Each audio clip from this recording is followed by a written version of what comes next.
Baik, perkenalkan nama saya Ilham Fauzi, NIM 2021 0140100081. Jadi di sini saya akan menjelaskan tentang remedial TKTI.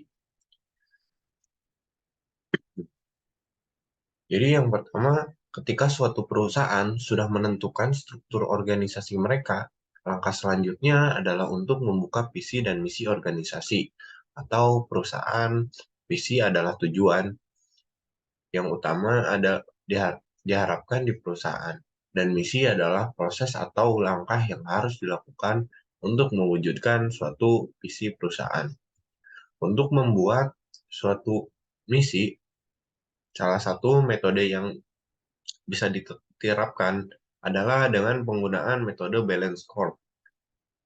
Balance score adalah salah satu metode untuk mendefinisikan misi suatu perusahaan yang mencakup 4 pilar, yakni yang pertama finansial, yang dalam artiannya suatu perusahaan dapat mencapai tujuan finansial, menjaga stabilitas keuangan, memberi nilai bagi shareholder, dan lain-lain. Yang kedua adalah customer. Suatu perusahaan dapat menciptakan nilai untuk pelanggan mereka. Yang ketiga adalah internal processes. Suatu perusahaan dapat meningkatkan kualitas dan efisien operasional, identifikasi dan memperbaiki masalah proses. Yang keempat adalah learning. Perusahaan memiliki sumber daya manusia yang berkualitas, selalu belajar dan berinovasi. Oke. Balance score bisa dijadikan acuan dalam pembuatan suatu misi.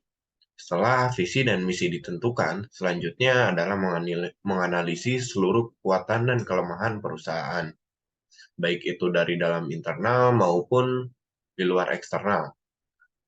Kita bisa menggunakan analisis SWOT. Analisis SWOT terdiri dari 4 bagian, yaitu yang pertama strengths, kekuatan apa saja yang dimiliki oleh perusahaan. Yang kedua ada weakness, kelemahan apa saja yang dimiliki oleh perusahaan. Yang ketiga ada opportunity, peluang apa saja yang dimiliki oleh perusahaan. Yang keempat adalah ada threat, ancaman apa saja yang dimiliki oleh perusahaan. Jadi strength dan weakness merupakan aspek-aspek internal yang dimiliki oleh perusahaan, sedangkan opportunity dan threat merupakan aspek-aspek internal eksternal setelah analisis SWOT dilakukan. Selanjutnya adalah membuat strategi bisnis dan strategi IS atau IT. Kita bisa menggunakan Word and Report Framework yang merupakan suatu framework yang digunakan untuk merancang suatu strategi bisnis dan strategi IS atau IT. Kita bisa membuat strategi bisnis berdasarkan dari analisis SWOT yang sudah dibuat dengan menentukan korelasi atau suatu keterkaitan antara poin-poin SWOT. Dari keterkaitan tersebut, kita bisa menyusun suatu strategi bisnis. Misalnya, strength suatu perusahaan adalah sumber daya yang berlimpah dan opportunity-nya adalah demand. Dari pelanggan yang banyak, dari kedua poin tersebut bisa memunculkan suatu strategi bisnis. Contohnya meningkatkan jumlah produksi berdasarkan sumber daya untuk memenuhi demand pelanggan.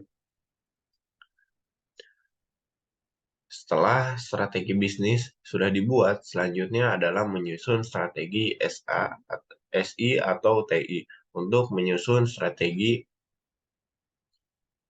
SI atau TI, kita bisa menganalisis strategi bisnis yang sudah dirancang dan menentukan strategi apa yang kira-kira dikembangkan lebih maju dengan menggunakan SI atau TI. Contohnya adalah satu strategi bisnis yakni meningkatkan keakuratan rantai pasokan yang masuk. Kita bisa menyusun strategi SI atau TI berupa penggunaan RFID di setiap supply yang datang. Setelah menyusun strategi SI atau IT, kita harus menentukan layanan apa saja yang dibuat berdasarkan strategi SI IT yang disusun. Layanan ini bisa berupa menggunakan layanan yang sudah tersedia atau membuat layanan baru. Misalkan membentuk suatu sistem database untuk mencatat supply apa saja yang masuk di hari ter suatu hari tertentu. Untuk menjamin semua layanan yang telah dicapai, eh, eh, layanan yang telah dirancang selalu berkembang dan memperbaiki dirinya sendiri.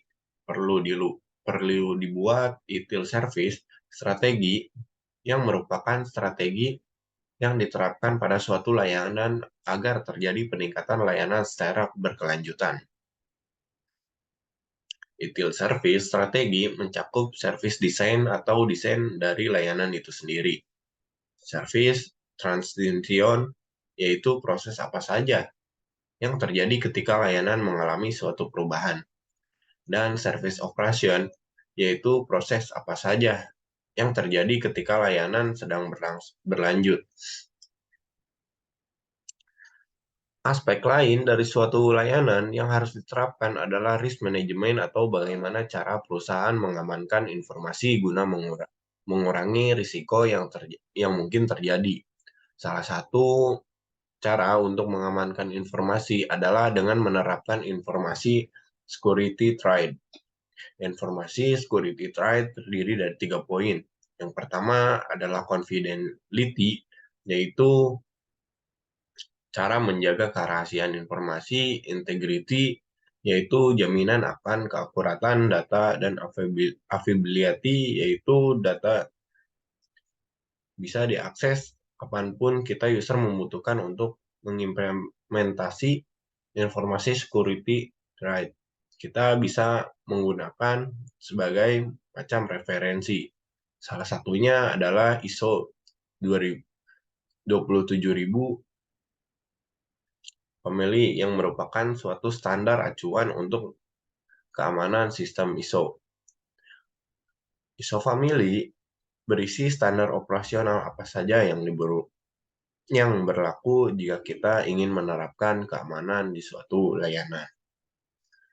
Sekian presentasi dari saya. Mohon maaf bila banyak salah atau kata. Mohon dimaafkan. Wabillahi taufiq wal hidayah. Assalamualaikum warahmatullahi wabarakatuh.